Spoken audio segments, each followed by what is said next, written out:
This episode of Michael's Vlog is brought to you by Nozbe Teams. The fastest way to done in a team. With Nozbe Teams, we help small teams do great things. Nozbe has just celebrated 13 years in business, and for that, today I want to tell you 13 short stories from the Nozbe history. The first story, the itch to do Nozbe. I was a productivity mess. I was a very disorganized person, but I was a successful freelancer, and I just needed to get stuff done. And this is when I read the book Getting Things Done by David Allen and decided to do a very simple productivity system for myself, a very simple tool to distill GTD to pure essence: projects, context, and next actions. That's it. That's all I had with my itch. Second story, the technology behind Nozbe. It was the moment where Web 2.0 was very popular, and there was this new technology called Ajax, and I just fell in love with it because I saw that finally websites can be interactive and you can create these robust web apps. It was long ago, but at that time pages were very static, and suddenly they could be dynamic, and it was great, and I wanted to learn it, and I did while building my Nozbe. Third story, the launch. When I shipped Nozbe for the first time in February 2007, in the first week I got 10 users. That's it. Like hardly anyone signed up. But then I announced it to the GTD forums that I was a part of and GTD communities, and just asked for feedback and asked my fellow internet friends to let me know what they think.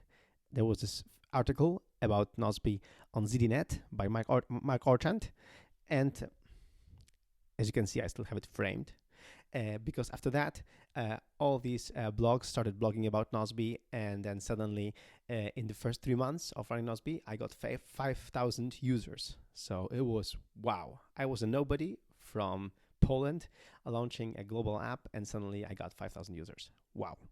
The money. So I wanted to see if somebody would actually pay for the app. They would see the value, how much time they are saving, and then hopefully they would, pay something for a Nozbe account. But in the first months, I didn't know how to do the payment systems thing. So the users asked me to introduce premium options to have more projects, because the first limit was 5. So I introduced a fake premium options, so we could upgrade without paying for the time being, because Nozbe was in beta. And then later, I introduced the payment option in May. And out of the 5,000 users that were signed up, only 100 paid.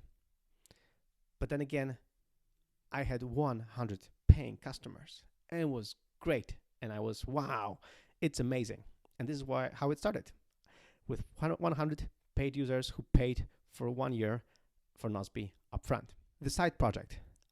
Nozbe in the first year, in 2007, was my side project. I was still freelancing for my customers. So I would work until 4 p.m. for my customers. And then later, after 4 p.m., I would put on a badge that said CEO Nozbe. It was just me. And I was working on Nozbe. And for the full year, I was working on Nozbe, half time after work as my side project. And then only in January or February 2008, I decided, it's going to be my main project. I love it. I love working on it. It already brings me enough revenue that, I can actually start ditching my customers, my freelance customers. And in April of 2008, I hired Tom. Now Tom is our CTO, and he's still with me. The iPhone. When Nozbe launched in 2007, just like the iPhone. And when iPhone launched, you couldn't do an app for an iPhone. You could only do a web app. So what happened was, when it launched in June, only in the States, I had no iPhone. I even didn't have a Mac. But just based on what people posted on the internet, based on what I read and what I could do, I created the first web app. I called it iNozbe. And within a week, the app was live, and my customers, Nozbe users who had an iPhone, were giving me feedback and telling me if it actually works on their iPhones.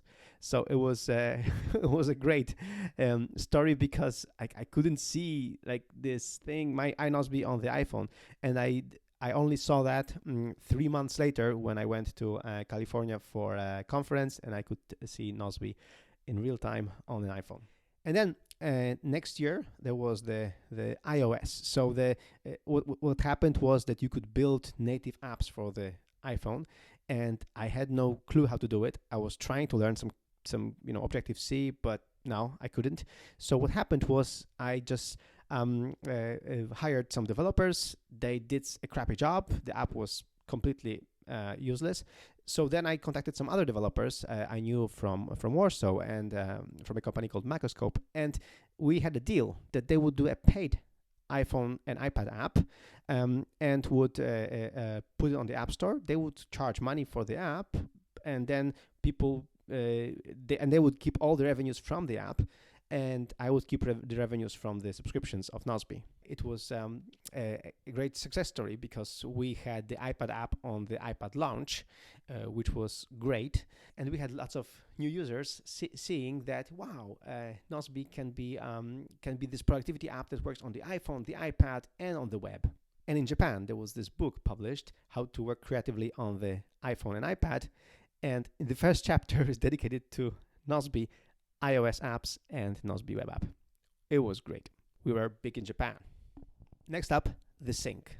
So after I saw the iPad, the iPhone in action, and we saw how the world was changing, and then my initial idea of having Nozbe as this web app for desktop had to change to something else. And then I saw this application called Wunderlist, which just launched with a suite of apps for all the platforms.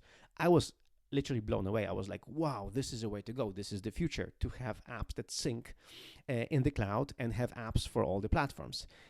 So we had to switch gears. We had to start developing the iPhone and iPad app and the Android app in-house, the Mac app, the Windows app. This is where it all started, and now we even have an app for the watch for Nozbe.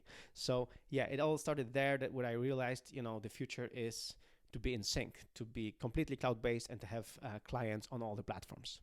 The team, So initially it was just me.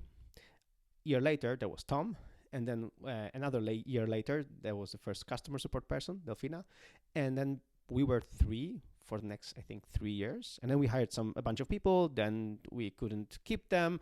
Then we hired some more. The whole thing started changing. And then in 2013, I believe, we had already 12 people on board. Then by 2015, we just doubled the team to more than 20 people.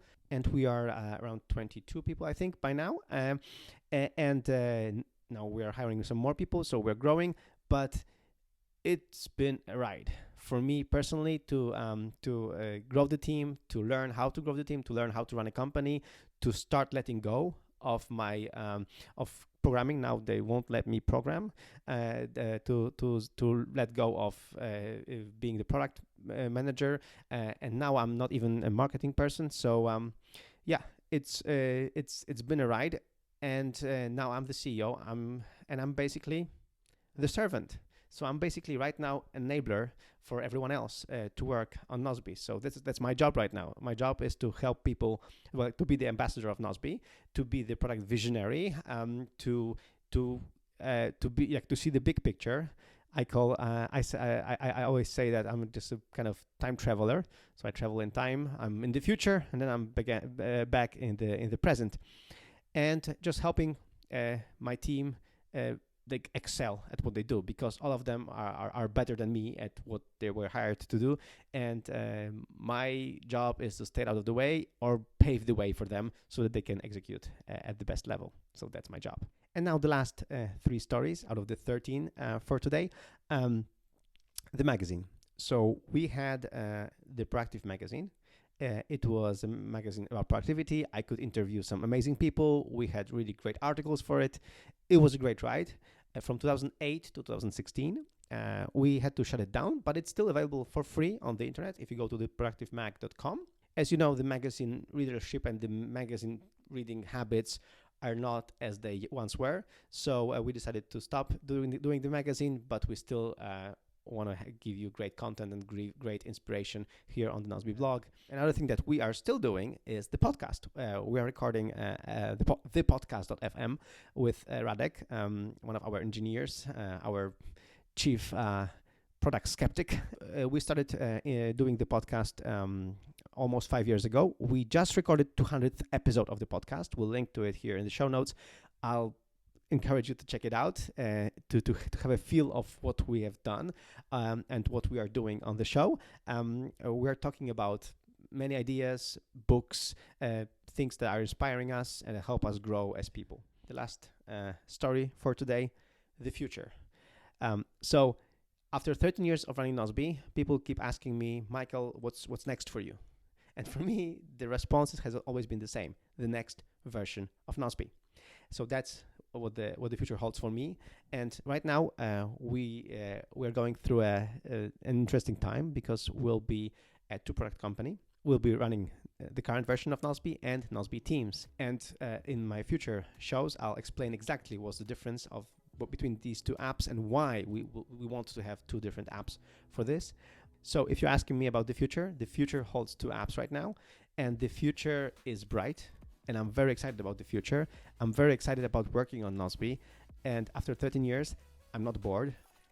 To the contrary, I'm just excited and happy, and I love what I'm doing. I love people I'm doing it with, and you, our Nozbe customers, who I'm doing it for. So it's been a great ride. I love these 13 years, and hopefully we'll have another 13 or more years ahead of us. So there it is, the first episode of Michael's Team Productivity Show. I want to record more of these, both on YouTube as a vlog and as a podcast. So make sure to subscribe and to let me know if you like the show. Let me know in the comments what you want to hear, what you don't want to hear, how you like it, and I'll try to oblige. Remember, it was brought to you by Nozbe Teams, which is right now in beta and will launch in March. P.S. After each episode of Michael's Team Productivity Show, I want to have a QA segment to make sure that I can answer your questions. So if you have any questions to me about productivity, team productivity, Nozbe, iPad only, working on the iPad, no office because we're all remote, anything that's relevant that you think I can give you some value, some answer, ask me below in the comments, and also on our Facebook group that we have, and I'll try to oblige and answer your questions in the future shows.